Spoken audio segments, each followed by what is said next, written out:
O Fundo de Investimentos via Ápia venceu o leilão da gestão Tarcísio de Freitas para concluir as obras do trecho norte do Rodoanel e para operar as novas pistas. Essas obras devem ser retomadas ainda neste semestre, segundo o governo do estado de São Paulo. Nas redes sociais, o Tarcísio escreveu o seguinte: que felicidade que o primeiro martelo batido como governador seja para tirar do papel uma obra tão emblemática quanto essa. Serão 44 quilômetros, 15 mil empregos e 3 bilhões e 400 milhões de reais em investimentos. Esse é o primeiro de muitos. Não dá mais para admitir obra parada. Nós vamos concluir o Rodoanel, escreveu o governador Tarcísio Gomes de Freitas. Vamos ver o vídeo do governador batendo o martelo no leilão.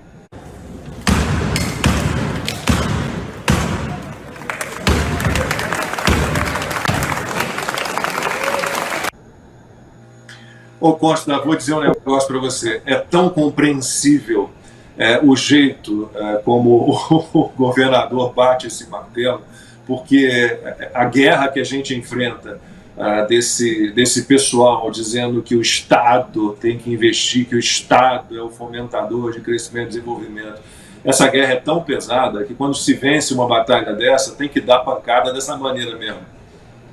Exatamente, Lacombe, é um desabafo, né? E o mais curioso é o seguinte: bom, em primeiro lugar, vamos falar de coisa séria.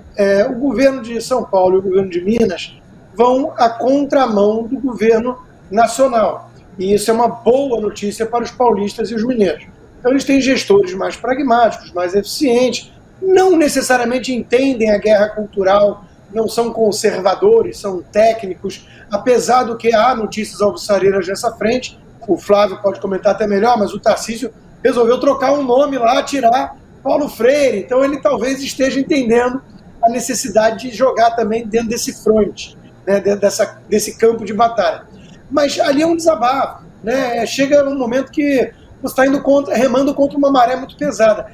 E veja que a atenção de alguns na imprensa foi isso. Conseguiram problematizar a forma que ele bateu o martelo, a erotização da masculinidade tóxica. Eu levei meu filho outro dia num arcade daqueles, quem ia a circo, quem ia a parque de diversão no passado sabe, né? Tem um dos brinquedos lá que é você dar uma marretada para ver... Eu perdi essa, teve isso, Consta? Teve isso, Ana. O Brasil tá minha doido, prima escreveu sobre isso. Minha prima escreveu um artigo falando disso. O problema do Brasil e do mundo hoje em dia em relação a essa história woke é que aquilo que você acha que é um meme, que é uma piada, alguém levou a sério. Então, de novo, perderam o bom senso, né, há muito tempo. Mas veja, para não ficar nessa baboseira, o governo de São Paulo vai na direção certa. Tem que trazer recursos privados, tem que tentar fazer concessão, privatizar, dar um choque de eficiência. O problema é que ele está inserido dentro de um contexto maior, que é o Brasil. E o gringo, na hora de tirar o dinheiro da gaveta para investir, ele olha o contexto primeiro do país. E nesse aspecto, como diria Miriam Leitão, não é catastrófico, mas bom não está. Flávio, e a gente vive nessa situação com o PT, nos seus primeiros 13 anos lá e agora de volta, tentando convencer todo mundo, e aí puxando aqui um dos seus assuntos, que é a corrupção intelectual, que é a burrice, que é a negação do mundo real, dos fatos, né? Qual é a culpa do PT nessa desgraça toda que a gente vive ainda? Não, achei muito interessante esse negócio. Eu gostei muito do gesto do Tarcísio. Eu acho que ele está, como o Rodrigo falou, ele está indo num caminho interessante, né, tentando se cacifar com uma nova liderança da direita, né, depois da saída do Bolsonaro. E, claro, por um lado, o governador de São Paulo já é, digamos, um candidato natural, quase, assim, ao pretendente a postos mais elevados, né? E o Tarcísio está sentindo que ele tem que fazer esse movimento de, digamos, de representar a direita, mantendo o perfil que ele foi, mantendo o perfil dele de ministro, né? O perfil daquele que fala pouco, mas que faz muito, né, muito pragmático, que realiza as obras, que é um cara de realizações, que para o estado de São Paulo, eu acho que isso, né, casa muito bem. Eu acho que ele tem possibilidade de ser bem sucedido no seu mandato lá em São Paulo. Agora, por outro lado, tem que ver mais uma vez como é que ele vai reagir a esse tipo de, né, que pra gente, claro, que é uma baboseira de masculinidade tóxica, mas é uma baboseira sempre usada de maneira estratégica, né, que o Lacombe falou bem, a coisa da corrupção intelectual, que vai ser usado muito contra o Tarcísio, né, todo tipo de pretexto de chantagem emocional e chantagem política para tentar manchar a imagem do Tarcísio e associar ele de alguma maneira a algum dos pecados capitais woke, né, seja machismo, sexismo, transfobia ou o que quer que seja, isso vai ser incessante, né? A imprensa está lá para fazer esse papel de tentar condenar o Tarcísio por esse aspecto, e a gente vai ter que lembrar como ele tem esse perfil, vai ter que ver como ele tem esse perfil pragmático, né, que de certa maneira pode ser um trunfo em comparação, por exemplo, com algumas falhas que o Bolsonaro teve. Inclusive vários apoiadores do Bolsonaro perceberam isso no fim, que de alguma maneira falava muita coisa, mas acabou conseguindo realizar pouco, né? Sobretudo no sentido do combate aos inimigos, no combate da guerra cultural, né? E o Tarcísio tem esse perfil de falar pouco e ao mesmo tempo realizar muito na área de infraestrutura, por exemplo, as coisas de leilão, das privatizações, tocar isso para frente.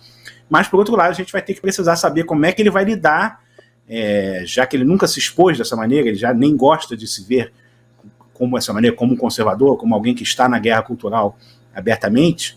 A gente vai ter que vai ter que ver como é que ele vai lidar com essa batalha que vai ser incessante, essa tentativa de minar a sua imagem, né? E a gente vai ter que ver como é que ele sai desse perfil que, para São Paulo, casa muito, para um perfil mais de liderança nacional do eleitorado de direita, que ele sabe que é o eleitorado dele, né? Ele nunca vai atrair o voto de pessoas da esquerda, né? O eleitorado dele é o eleitorado de direita conservador. Então a gente vai ter que ver como é que ele vai lidar com isso, mas eu achei muito interessante essa postura dele, e realmente foi um desabafo, assim. Acho que ele devia, inclusive, usar essa coisa do martelo como um símbolo político mais vezes, assim. E eu estava procurando aqui, eu encontrei, Ana, o título da coluna da minha prima, Mili Lacombe, com quem eu tive contato ali em 2006, nos demos super bem, uma prima que eu não sabia da existência dela até 2006, e por acaso trabalhávamos com esporte, tivemos um relacionamento ali curto, mas muito, muito bacana, né? Só que a gente pensa de forma diferente, acho que sobre tudo. E a coluna dela, Ana, o título é esse aqui, Governador Tarcísio e a erotização da masculinidade em surto. Isso baseado nas marteladas. Isso não é verdade. Isso é verdade. Assim, minha prima. Ela escreveu ironicamente. Não, depois você olha aí, ela fala sério. Eu não sabia que era parente do Lacombe. Na questão dos esportes, ela tem uns deslizes. Uma boa pessoa, eu gosto muito dela.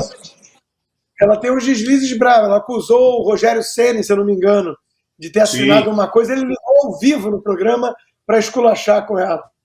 Um dia eu conto essa história, porque a gente estava contratando a Mili para ser comentarista do Esporte Espetacular, o programa que eu apresentava na época, no dia em que ela falou aquilo sobre o Rogério, e a gente teve que recuar no projeto. O projeto estava todo pronto, mas um dia eu conto isso aí.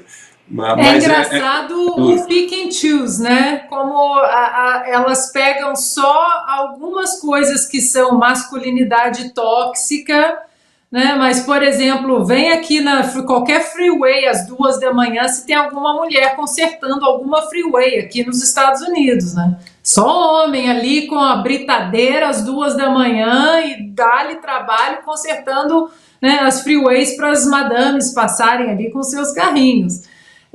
O Tarcísio já tinha feito isso uma vez como ministro da infraestrutura e virou um memezinho, né, essa batida do martelo. O interessante, vou fazer aqui um paralelo, vou até jogar para vocês, o Consta que está aqui nos Estados Unidos também. É claro que, né, salvaguardada todas as diferenças, mas aqui na Califórnia houve um governador, né, nos anos 70, que depois se tornou um dos melhores presidentes dos Estados Unidos e um dos maiores líderes do mundo, o Ronald Reagan, e ele começou exatamente o programa de privatizações aqui na Califórnia, depois expandiu para o governo federal, E foi muito criticado na época, privatizações, que nada, né? O programa de privatizações do Reagan, ele trouxe para os Estados Unidos depois 25 anos aí de progresso. E dentro desse programa, vejam vocês, as Olimpíadas de 1984, aqui em Los Angeles, foi a primeira Olimpíada da era moderna que não usou 1 centavo de dinheiro público, só parcerias com o setor privado. E vejam vocês, aquela Olimpíada de 1984, ela criou um fundo que até hoje, em 2023, esse fundo detém benefícios e provém benefícios para várias áreas do esporte, não apenas em Los Angeles, mas na Califórnia, que é tudo resquício daquela parceria, né, que foi feita entre o governo estadual, 1984, e o governo federal. Reagan já estava na Casa Branca, entregando aí as Olimpíadas para o setor privado, e até hoje essa Olimpíada, ela dá frutos. Então, quem sabe se o Tarcísio, depois de passear aí pelo governo estadual, assim como Reagan passeou por um dos estados o estado mais importante dos Estados Unidos, quem sabe o Tarcísio não chega em Brasília também. Eu lembro das marteladas do Tarcísio. Ele deu muita martelada porque o Ministério de Infraestrutura, sob o comando dele, deixou aí contratos da ordem de R$1 trilhão de investimento em infraestrutura, em várias áreas de infraestrutura. Então, assim, muito dinheiro, e eu adorei vê-lo martelando ali. A família Lacombe, uma parte dela curtiu muito, pode ter certeza disso.